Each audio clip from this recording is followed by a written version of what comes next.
Assalamu alaikum my sugar candies. Hope so you all will be fine and safe.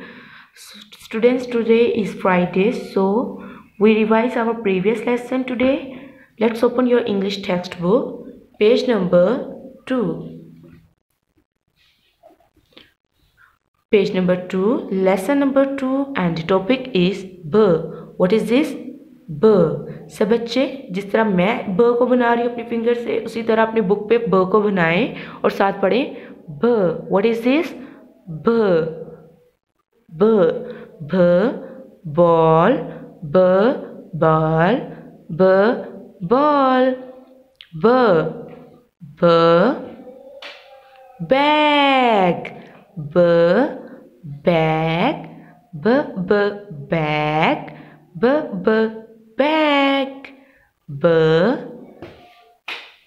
bee, b bee, b b bee, b b bee. सो आज हमने revise किया अपने previous lesson ब को, और ब से जो क्यूट से ऑब्जेक्ट्स बनते हैं उनके नेम भी हमने मालूम किए। जैसे ब बॉल, बॉल के साथ हम खेलते हैं और ये बहुत मज़ेदार गेम है।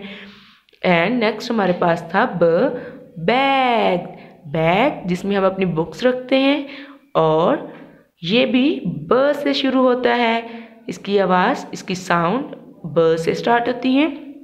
उसके बाद हमने ये क्यूट सा इंसेक्ट देखा जिसका नेम था बी। तो ये किससे स्टार्ट हुआ? ब से। सभी की आवाज़ें ब से स्टार्ट होती हैं, जैसे कि बॉल, बैग, बी। तो बच्चों, आज का आपका लेसन ये था जो कि आज हमने रिवाइज किया। हम पहले भी इसको पढ़ चुके हैं और आपने इसको बहुत अच्छे से अगेन लर्न करना है, अगेन रिवाइज करना है, और बी ब को लिखने की प्रैक्टिस करनी है on your rough register. Take care. अल्लाह हाफिज़।